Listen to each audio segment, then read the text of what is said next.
ರಾಜ್ಯದಲ್ಲಿ ಕಾಂಗ್ರೆಸ್ ಸರ್ಕಾರ ಕನ್ನಡಿಗರ ಸ್ವಾಭಿಮಾನವನ್ನು ಎತ್ತಿ ಹಿಡಿಬೇಕು ಅಂತೇಳಿ ಅಧಿಕಾರಕ್ಕೆ ಬಂದಿದೆ. ನಾವು ಖಾಸಗಿ ಬೋರ್ಡನ್ನು ಹಾಕುವಂಥ ವಿಚಾರ ಇರ್ಬೋದು, ನಮ್ಮ ಎಲ್ಲ ಅಂಗಡಿಗಳ ಮುಂದೆ ಏನು ಬೋರ್ಡ್ ಹಾಕಬೇಕು ಅನ್ನೋದು ವಿಚಾರ ಇರ್ಬೋದು, ಧ್ವಜ ಬಳಕೆ ಇರ್ಬೋದು, ಭಾಷೆ ಬಳಕೆ ಇರ್ಬೋದು, ಸಂಸ್ಕೃತಿ ಇರ್ಬೋದು, ನಮ್ಮ ಕಡತಗಳಲ್ಲಿ ಕನ್ನಡ ಉಪಯೋಗಿಸುವಂಥದ್ದು ಇರ್ಬೋದು, ಹಾಗೆ ನಮ್ಮ ರಾಜ್ಯದಲ್ಲಿ ಎಲ್ಲೆಲ್ಲಿ ಉದ್ಯೋಗಗಳನ್ನು ಸೃಷ್ಟಿ ಆಗ್ತಾ ಇದೆ ಮುಂದಕ್ಕೆ ಅವೆಲ್ಲ ಕೂಡ ಕಡ್ಡಾಯವಾಗಿ ಇಷ್ಟು ಪರ್ಸೆಂಟೇಜ್ ಕನ್ನಡಿಗರು ಇರಬೇಕು ಅನ್ನೋದು ನಮ್ಮ ಆಸೆ. ಆ ದೃಷ್ಟಿಯಿಂದ ಇವತ್ತು ನಮ್ಮ ಕನ್ನಡಿಗರಿಗೆ ಮಿನಿಮಮ್ ಇಷ್ಟು ಪರ್ಸೆಂಟೇಜ್ ತಗೊಳ್ಬೇಕು ಅಂತೇಳಿ ಮೊನ್ನೆ ತೀರ್ಮಾನವನ್ನು ನಮ್ಮ ಸರ್ಕಾರ ಮಾಡಿದೆ. ಸೊ ಅದೆಲ್ಲ ಮುಂದಕ್ಕೆ ಚರ್ಚೆ ಮಾಡೋಣ.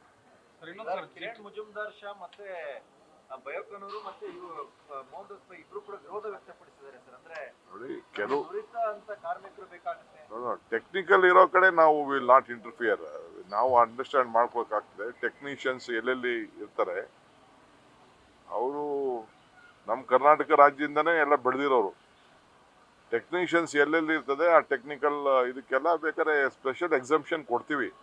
ಏನು ಹಂಗೆಂತ ಏನು ನಾವು ಕೊಡಲ್ಲ ಅಂತಲ್ಲ, ಬಟ್ ಗೌರ್ಮೆಂಟ್ ಗಮನಕ್ಕೆ ತರಬೇಕು. ಅದನ್ನ ತಿಳಿಸ್ತಾರೆ. ನಾನು ಈಗ ಅದನ್ನ ಅಸೆಂಬ್ಲಿ ಇದೆ, ಈಗ ನಾನು ಹೇಳೋಕ್ಕಾಗಲ್ಲ ಡೀಟೇಲಾಗೆ. ಕಂಪ್ಲೀಟ್ ನಿಮಗೆ ತಿಳಿಸ್ತೀವಿ ಅದನ್ನ. I can't disclose every detail. Assembly ನಡೀತಾ ಇರೋದ್ರಿಂದ ನಾವು ಅಸೆಂಬ್ಲಿ ಒಳಗಡೆನೆ ಅದನ್ನ ಬಿಲ್ ಅನ್ನ ನಾವು ಪ್ರೊಡ್ಯೂಸ್ ಮಾಡ್ತೀವಿ. ಸರ್, ಇನ್ನೊಂದು ಸರ್, ಜಿಟಿ ಮಾಲ್ ಅಲ್ಲಿ ಸರ್ ಪಂಚೆ ಉಟ್ಕೊಂಡು ಹೋಗಿದ್ದಾರೆ ಅಂತ ಹೇಳ್ಬಿಟ್ಟು ಒಳಗಡೆ ನಾನು ಅದು ಗೊತ್ತಿಲ್ಲ, ನನಗೆ ಆಕ್ಷನ್ ತಗೊಳ್ತೀವಿ. ವಿಚಾರ ತಿಳ್ಕೊಂಡು ಆಕ್ಷನ್ ಮಾಡ್ತೀವಿ.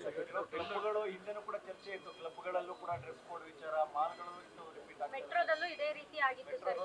ಪಂಚ ಉಟ್ಕೊಂಡ್ಬಂದ್ರು ಅಂತಂದು ಅವ್ರನ್ನ ಒಳಗ್ ಬಿಟ್ಟಿರ್ಲಿಲ್ಲ, ಟ್ರೈನಿಗೆ ಕೂಡ ಹಚ್ಚಿರ್ಲಿಲ್ಲ. ಈಗ ಮತ್ತೆ ಮಾಲ್ಗಳಲ್ಲಿ ನಮ್ಗೆ ಯಾರು ಮಾಹಿತಿ ಬಂದಿಲ್ಲ. ನಮ್ಗೆ ಏನಾರು ಅಂತವ್ರು ಯಾರು ಮಾಹಿತಿ ಕೊಟ್ಟರೆ ನಾವೆಲ್ಲ ಡೈರೆಕ್ಷನ್ಸ್ ಇಶ್ಯೂ ಮಾಡ್ತೀವಿ ಬಿಡಿ. ಹೌದು, ಬೆಂಗಳೂರು ನಗರಕ್ಕೆ ಕೆಲವು ಅನೇಕ ಯೋಜನೆಗಳನ್ನ ಇಟ್ಟಿದ್ದೇವೆ.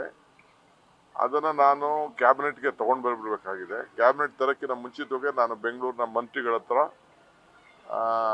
ಮುಖ್ಯಮಂತ್ರಿಗಳ ಹತ್ರ ಏನು ವಿಚಾರ ಏನಿದೆ, ಪೆರಿಫೆರಲ್ ರಿಂಗ್ ರೋಡ್ ಇರ್ಬೋದು, ಸಾಲಿಡ್ ವೇಸ್ಟ್ ಮ್ಯಾನೇಜ್ಮೆಂಟ್ ಇರ್ಬೋದು, ಫ್ಲೈಓವರ್ಗಳು ಇರ್ಬೋದು, ಟ್ಯಾಕ್ಸ್ಗಳ ವಿಚಾರ ಇರ್ಬೋದು, ಎಲ್ಲ ವಿಚಾರಗಳನ್ನು ಬೆಂಗಳೂರಿಗೆ ಏನೇನು ಆಗಬೇಕು ಅನ್ನೋದು, ನನ್ನ ಬ್ರ್ಯಾಂಡ್ ಬೆಂಗಳೂರಲ್ಲಿ ಏನೇನು ನಮಗೆ ಸಜೆಷನ್ಸ್ ಬಂದಿದೆ ಅದೆಲ್ಲ, ಕೆಲವು ರೋಡನ್ನು, ಹೊಸ ರೋಡ್ಗಳನ್ನು ನಿರ್ಮಾಣ ಮಾಡೋಂಥ ವಿಚಾರ, ಇವೆಲ್ಲ ವಿಚಾರಗಳನ್ನು ಮುಖ್ಯವಾಗಿ ನಾನು ಕ್ಯಾಬಿನೆಟ್ ತರಕ್ಕಿಂತ ಮುಂಚಿತವಾಗಿ CMಗೆ, ನಮ್ಮ ಮಂತ್ರಿಗಳಿಗೆ ಅವ್ರ ಹತ್ರ ಚರ್ಚೆ ಮಾಡಿ. ಯಾಕೆಂದರೆ ಅವ್ರಿಗೆಲ್ಲ ಗೊತ್ತಾಗಬೇಕು. ಸುಮ್ಮನೆ ನಾನೇನೋ ಮೋಕುಪ್ಪಗೆ ಮಾಡಿ, ಅವತ್ತು ಯಾವುದೋ ಪೇಪರಲ್ಲಿ ಬರೆದಿದ್ದಾರೆ ಅದೆಷ್ಟು 45,000 ಕೋಟಿ, ಯಾರೊಬ್ಬರು ಮಂತ್ರಿ ಹೇಳಿದ್ದಾರೆ 15,000 ಕೋಟಿ ಹೊಡಿಯೋಕೆ ಮಾಡ್ತಾವೆ ಅಂತ ಅಂದ್ಬಿಟ್ಟು. 450 ರೂಪಾಯಿ, 450 ಕೋಟಿನೋ 500 ಕೋಟಿನೋ ಕಸ ಎತ್ತಕ್ಕೇನೆ ಅಷ್ಟು. ಅದೇ ಹೆಂಗೆ 15,000 ಹೊಡೆದು ಬಿಡ್ತಾರೆ? ಏನಾದ್ರು ಸ್ವಲ್ಪ ಕಾಮನ್ಸ್. ನನಗೆ ಆಶ್ಚರ್ಯ. ಡೆಕಾನ್ ಪ್ರಜಾವಾಣಿ ಅಂತ ಪೇಪರ್ ಅಂತವರು ಯಾವತ್ತೂ ಅವರ ಗೌರವ ಸ್ವಾಭಿಮಾನವನ್ನು ಯಾವತ್ತೂ ಅವರು ಬಿಡ್ತಿರ್ಲಿಲ್ಲ. ಅಂಥವ್ರು ಇವತ್ತು ಒಂದು ಕ್ವಶನ್ ಮಾರ್ಕ್ ಆಗಿ ಬರೆದಿದ್ದಾರೆ. ಅದಕ್ಕೆ ಅವ್ರು ಬರಿತಾ ಇದ್ದೀನಿ ನಾನು.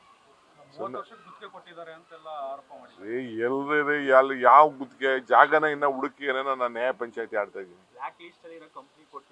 ಎಲ್ಲಿ ಯಾವ ಬ್ಲ್ಯಾಕ್ ಲಿಸ್ಟು, ಎಲ್ಲಿ ಕಂಪ್ನಿ ಟೆಂಡರ್ ಇನ್ನ ಕರೆದಿಲ್ಲ, ಏನಿಲ್ಲ, ಇನ್ನ ಕೋರ್ಟಲ್ಲಿ ಇದೆ ಇಶ್ಯೂ. ಈಗ ಕಸನ ಈಗ ಮಂಡೂರು ನಿನ್ನೆ 3 ದಿನದಿಂದ ಮಂಡೂರಲ್ಲಿ ನಿಲ್ಲಿಸ್ಬಿಟ್ಟಿದ್ದಾರೆ. ಗೊತ್ತಾ ನಿಮ್ಗದು? 3 ಡೇಸಿಂದ ಅವ್ರು ನಿಲ್ಸವ್ರೆ. ಕಸ ತೆಗಿಬೇಕು, ಅಲ್ಲಿಂದ ಹಾಕ್ಬಾರ್ದು ಇನ್ನಂತ. ಅದಕ್ಕೆ ನಾವು ಜಾಗ ಹುಡುಕ್ತಾ ಇದ್ದೀವಿ. ಎಲ್ಲ ನೈಸ್ ರೋಡ್ ಪಕ್ಕ ಅವ್ರ ಹತ್ರ, ನೈಸ್ ಹತ್ರ ನ್ಯಾಯ ಪಂಚಾಯತಿ ಆಡ್ತಾ ಇದ್ದೀನಿ. ಇನ್ನೆಲ್ಲ ಬೇರೆ 2-3 ಕಡೆ ಇದೆ. ಆ ಜಾಗಗಳನ್ನೆಲ್ಲ ಬೆಂಗಳೂರಿಂದ ಹೊರಗಡೆಗೆ ತೆಗೆದುಕೊಂಡು ಹೋಗ್ಬೇಕು ಅಂತ ನಾವು ಮಾಡ್ತಾ ಇದ್ದೀವಿ. ಸೊ ಇನ್ನು ಆ ಸ್ಟೇಜಲ್ಲಿ ಇರ್ಬೇಕಾದ್ರೆ ಕೊನೆಗೆ ಏನು ಮಾಡಬೇಕು ಅಂತ ನಾನು ನಾಳೆ ಒಂದು 3-4 ರಾಜ್ಯಗಳಿಗೆ ಹೋಗಿ ಭೇಟಿ ಕೊಟ್ಟು ಬಂದಿದ್ದೀನಿ. ಅದನ್ನು ನಾವು ಚೀಫ್ ಮಿನಿಸ್ಟರ್ ಹತ್ರ ಮಾತಾಡ್ತೀವಿ, ಕ್ಯಾಬಿನೆಟಲ್ಲಿ ಮಾತಾಡ್ತೀವಿ, ಅಸೆಂಬ್ಲಿಲಿ ತಂದಿರ್ತೀವಿ. ಏನೇನು ಬೇಕು ಎಲ್ಲ ಮಾಡಿಬಿಟ್ಟು ಮಾಡ್ತೀವಿ. ಅದನ್ನು ಯಾರೋ ಕೆಲವರೆಲ್ಲ ಅವ್ರಿಗೆ ಇಷ್ಟು ದಿನ ದಂಧೆ ಮಾಡ್ಕೊಂಡು ಹೋಗ್ತಾ ಇದ್ರಲ್ಲ, ಟೆಂಡರ್ ಇಲ್ಲದೆ ದಂಧೆ ಮಾಡ್ತಾ ಇದ್ರಲ್ಲ, ಆ ಟೆಂಡರ್ ಮಾಡೋದಕ್ಕೆ ಅವ್ರಿಗೆಲ್ಲ ಹೊಟ್ಟೆ ಉರಿ ಅಷ್ಟೇ.